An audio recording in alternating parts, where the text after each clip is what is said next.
Good morning, sixth class. Today I continue your topic, the solar system. In this topic, today I will teach you moon and its phases. So let us start. Our moon is the natural satellite of the earth. हमारा जो moon है वो natural satellite है. Satellites are smaller bodies that revolve around the large bodies, generally the planets. जो satellites होती हैं वो planet से छोटी बॉडीज़ मानी जाती हैं, हेवनली बॉडीज़ मानी जाती हैं। और ये जो सैटेलाइट्स होती हैं वो ज़्यादातर प्लैनेट्स के चारों तरफ रिवॉल्व करती रहती हैं, चक्कर काटती रहती हैं। As planet moves around the sun, जैसे प्लैनेट्स अर्थ सन के चारों तरफ चक्कर काटते रहते हैं, वैसे ही सैटेलाइट्स जो होती हैं वो प्लैनेट्स के चारों तरफ चक्कर काटती रहती हैं। सैटेलाइट्स में भी नेचुरल और ह्यूमन मेड, ये सैटेलाइट्स जो हैं वो नेचुरल भी होती हैं, जैसे मून है या अदर प्लैनेट्स की सैटेलाइट्स हैं, या ह्यूमन मेड भी पाई जाती हैं। Human made satellites are sent to space to collect information for scientist. जो ह्यूमन मेड सैटेलाइट्स होती हैं वो स्पेस में जाकर साइंटिस्ट के लिए जानकारियाँ जो है इंफॉर्मेशन जो है वो कलेक्ट करती हैं, ताकि हमें स्पेस के बारे में ज़्यादा से ज़्यादा जानकारी मिल सके और उन जानकारियों का हम यूज़ कर सकें अपनी टेक्नोलॉजी को बढ़ाने के लिए, या अदर प्लैनेट्स के बारे में जानने के लिए कि वहाँ पर जीवन है या नहीं है, या संभव हो सकता है किसी तरह से। तो ये सारी जो जानकारियाँ हैं वो ये सैटेलाइट जो ह्यूमन मेड सैटेलाइट्स होती हैं वो हमें देती हैं। The first human made satellite of India was Aryabhata.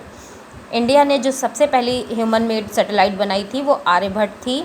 The moon is about 3,84,000 kilometre away from the earth.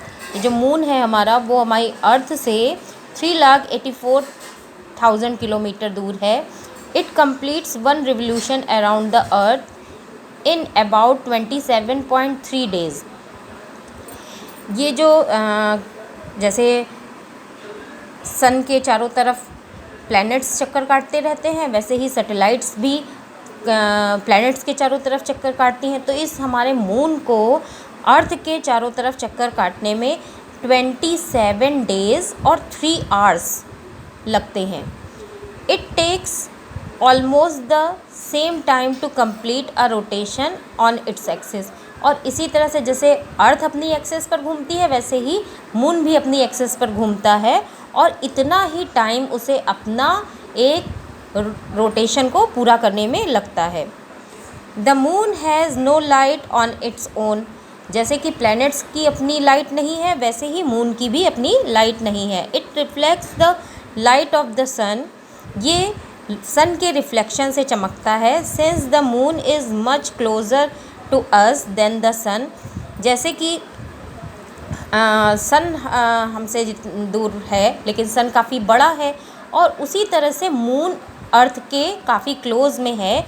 इसलिए जब आप लोग देखते होंगे, कभी आप कम धूप में सन को देख पाते होंगे, तो आपको लगता होगा कि सन की और मून की जो बनावट है या जितना बड़ा वो दिखाई देता है वो सेम है, लेकिन ऐसा नहीं है। सन काफ़ी बड़ा है और मून अर्थ से काफ़ी क्लोज़ है, इसलिए इनकी जो साइज़ है वो सिमिलर दिखाई देती है, जबकि इनकी साइज़ जो है काफ़ी अलग है। It looks almost as big as a sun. ये सन की तरह ही बड़ा दिखता है। The moon has no atmosphere and no water. Moon पर किसी भी तरह का एटमॉस्फेयर नहीं है, मतलब एयर नहीं है जिसमें ऑक्सीजन या अदर गैसेस पाई जाएं, और वाटर भी नहीं है। Its surface is covered by hills, valleys and craters. इसकी जो सरफेस है उस पर हिल्स पाए जाते हैं, तभी आप जब मून को कभी देखते होंगे तो उसमें आपको पूरा मून बिल्कुल चमकता हुआ नहीं, बीच में उसमें कुछ हिस्सा ब्लैक हल्का वैसा दिखाई देता है। तो वो इसी वजह से होता है, जैसे ये देख रहे हैं आप, कहीं कहीं पे ब्लैक है, कहीं कहीं पे ज़्यादा चमक रहा है, वो इसी वजह से है क्योंकि हिल्स हैं या क्रेटर्स हैं, वैलीज़ हैं, तो इस वजह से इसकी बनावट ऐसी ही दिखाई पड़ती है। It is the only satellite that is close enough to have allowed human visit and to have been studied through a telescope. ये इतना क्लोज़र है जिसकी वजह से इसको टेलीस्कोप से देखा जा सकता है और ह्यूमन ने इस पर विज़िट भी, यानी कि लोग वहाँ पर जा भी चुके हैं. We can see the moon in different phases on different days of the month. These are called the phases of the moon. आपने मून के बहुत सारे फेजेस देखे होंगे. इन्हें फेजेस कहा जाता है कि आप पर डे जब मून को देखते होंगे तो उसकी बनावट आपको अलग अलग दिखती होगी. कभी बहुत पतला दिख रहा है, फिर उससे ज़्यादा, फिर उससे ज़्यादा, कभी आधा मून दिखने लगता है, आधे मून से बढ़ते बढ़ते फुल मून आ जाता है. इसका कारण समझिए और जानिए उसको अच्छे से. What phase of the moon you see depend on where the moon is in relation to the sun and earth. ये जो मून की फेजेस होती हैं वो अर्थ, मून और सन के रिलेशन पर डिपेंड करती है, क्योंकि अर्थ सन के चारों तरफ चक्कर काटता रहता है और मून अर्थ के चारों तरफ चक्कर काटता रहता है, जिसकी वजह से इनकी जो प्लेसेस होती हैं वो हर दिन चेंज होती रहती हैं.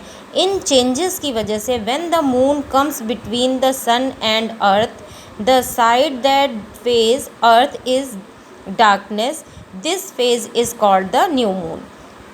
तो जब ये रोटेशन रिवोल्यूशन करते करते जब मून जो है वो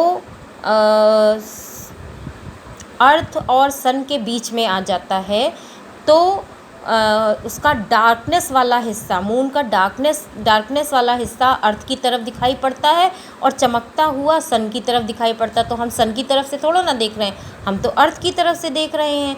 तो अर्थ की तरफ से मून हमें नहीं दिखता है. मून होता है लेकिन उसका डार्कनेस वाला हिस्सा होता है जो हमें दिखाई नहीं देता. इसीलिए इस टाइम पीरियड को अमावस्या कहते हैं. और उसी अमावस्या के बाद जब उसकी प्लेस फिर से चेंज होती है तो वो धीरे धीरे थोड़ा थोड़ा हमें, जैसे कि इस पिक्चर में दिखाया जा रहा है, ऐसे दिखना शुरू हो जाता है, जिसे कि न्यू मून कहा जाता है.